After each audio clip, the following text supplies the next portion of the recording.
Well, good evening and welcome back to another edition of Low Def Media. My name is Mike, and today we are going to talk a little bit about something that occurred over the weekend. A couple things are happening right now. First, I'm filming on my Fujifilm XS10. I don't really shoot with that all that much, 4K, 24 frames a second, and so I like the image, but I don't usually go to it just because the file size ends up being a little bigger than shooting with, let's say, my Canon. Because when I shoot with my Canon, it's 1080, file size is a lot smaller, and it's, in my opinion, easier to edit. But going with the Fujifilm today, and I'm also trying out my Blue Yeti microphone, got that hooked up to the external mic jack. I normally use a Rode Video Go microphone, or I have used the Blue Snowball, which I've got over here on a desk mount.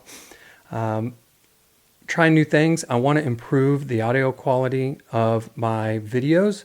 So we'll see how this, I mean, you can kind of see it, it's right here. So we'll see how this goes. Now, what is the crux of today's video? Well, I'll tell you this. This past weekend, sorry about the disheveled look, but it's a Sunday night, and I said, you know what? Nobody really cares what you look like on YouTube. They care what you say. So with that in mind, we're going to talk a little bit about the Insta360. Let's see if it'll get it to focus. There we go. Very nice. We are going to go up Pine Mountain with the 360 Go 2.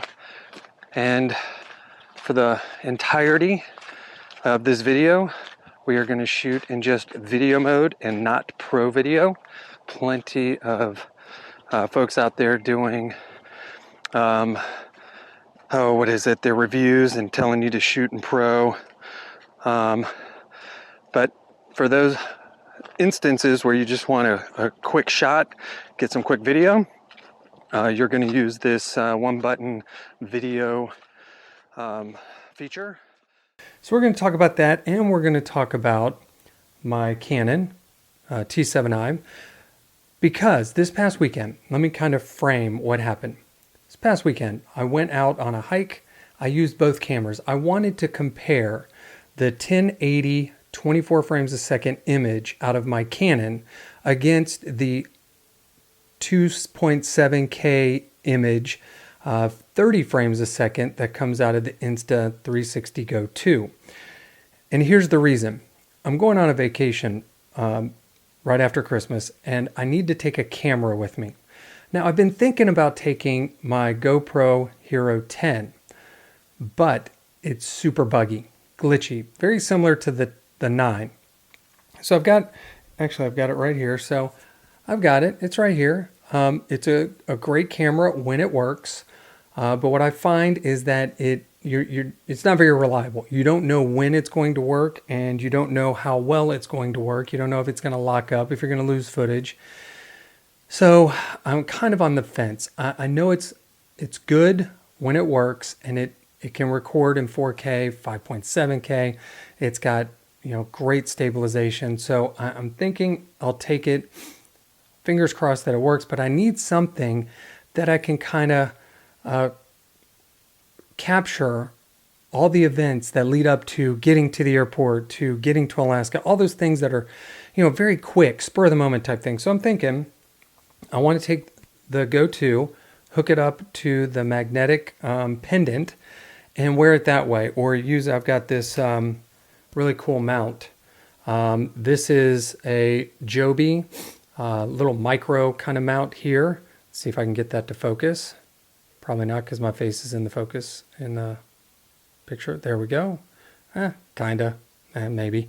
Anyway, so this is the mount, and then these cleats, these legs, are magnetic. So I can put this in a variety of spots, and so it's very similar to using this. This comes with your Go 2, and this is the sticky, inside here. That part is the sticky part. So you can put this in a variety of places, but I don't want to deal with GUI. I'd rather deal with this. So I say all that to say this. I took it out this weekend, and what I wanted to do was I wanted to test that one-touch video capture. So I know a lot of videos, a lot of content creators, they will tell you you always want to record in Pro Video. The problem with that is when you take this out and you put it on your pendant, in order to get to that, you've got to hold it down for a second, get it to turn on, then press it again to get it to record. Conversely, if you just want to capture video, you just press it once and it starts recording. Now you have to tell it ahead of time how you want it to record, what kind of parameters or settings that you want to use. So you have to go in and tell it what aspect ratio. Do you want it 9:16 or 16:9? Do you want it to record in 2.7K or 1080? So you have to tell it. Now, that is what I wanted to test, because if I'm going on a plane, off a plane, through an airport, into a taxi, I just want to be able to press it and go. I don't want to have to press twice, wonder if it's on, wonder if it's not. I just want to hit it once. Okay, it's on, I record, and see what kind of image I get. Now, the image will be very similar to the Pro Video. But what I found, and we're going to see it here in a little bit, I'm going to run the clip as we're talking. What happens is you don't get the stabilization. And then I've tried a couple different things. I tried to take the video and edit it in the phone software. You can, on your iPhone or Android device, you can get the Insta360 app to edit the video, but the flow motion, what is it? It's flow state stabilization. You don't get that with the standard video. You can't really do much. You can't zoom in. You can't do really much of anything when it's recorded in that format. You need to have the Pro Video. So I found a lot of limitations. Now the image looks great as far as the colors, the crispness, sharp, all that stuff. It looks just like the Pro Video. But you're really hampered with how you can then manipulate the video and, kind of frame it a little better, move it around. The stabilization was just really bothered me. I even put it into Insta360 Studio to try and do that. Nope, wouldn't allow it. Then when I imported it onto my Mac and tried to use iMovie to record the footage, or not record, but to edit the footage, again, stabilization would not work within iMovie. But I've taken plenty of footage with my Canon and been able to, it does crop a little bit, but been able to stabilize that video a lot. So that was very discouraging. So what did I learn? And I apologize, the allergies, man, nose. Okay, so here's what I learned. I learned that this camera takes much better pictures than this camera, and that's to be expected. What I also learned is that the video from this camera, even though it's only 1080, and it's got IBIS, in-body electronic stabilization, so it's inside the camera, and the lens itself also has stabilization, so it becomes very stable. And I'm going to show some footage of that as well. All right, now for comparison purposes, this is the image out of my Canon T7i, 1080p, 24 frames a second. And so I'm going to compare this footage to what's coming out of the Go 2. Let's see. Put it on wide angle so it more closely resembles the Go 2. So let's walk for a minute.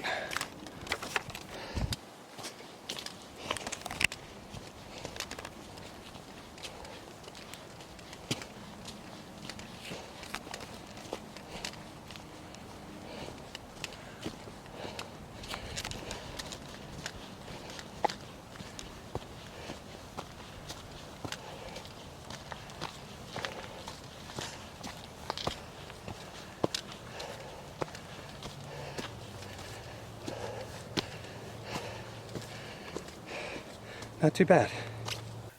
So walking around up and down the trail, it was a mountain, and walking looked very, handheld, looked very stable. Very good looking image. It's only 1080, and the Go 2, 2.7. So those two, it's a tough comparison because one is a much more expensive, larger sensor, more mechanics type camera, so it's going to look better. But then you're walking up and down a mountain with this, and if I don't like the way this wide angle looks, then I have to change a lens. And now, granted, the Go 2, it's fixed. You can't change anything. You can't zoom. You can't do anything with that lens. But that's not why you use it. You use it because it's convenient. You can put it in a variety of different places. You can't put that in a variety of different places. Now, vlogging, the microphone on this thing is equal to, if not, yeah, I would say equal to. It's not going to be better, but it's equal to the Canon. And so now I'm at a point where I have to decide, which camera do I want to take? Do I want it, or which one? I'm taking both, but which one do I want to use primarily? Do I want to primarily use the GoPro and all its little quirks, but better image?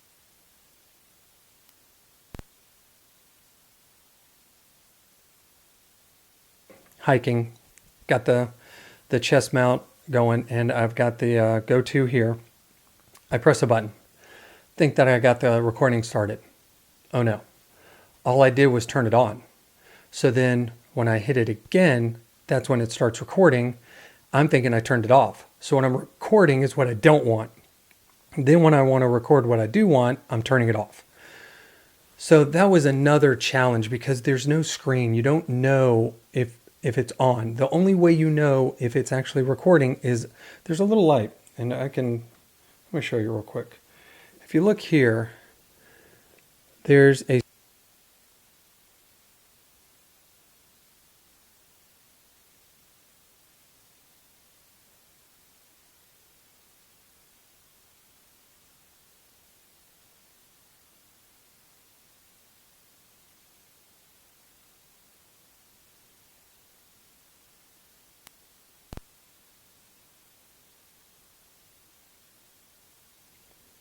standby. Are you recording? Yeah, there we go. All right, now we're back.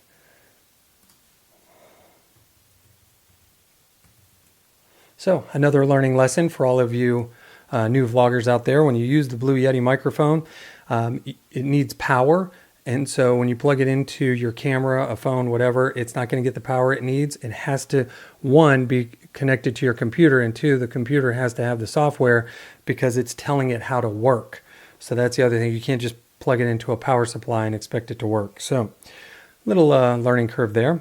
So like I was saying, the only way you know if this is on is with that little light.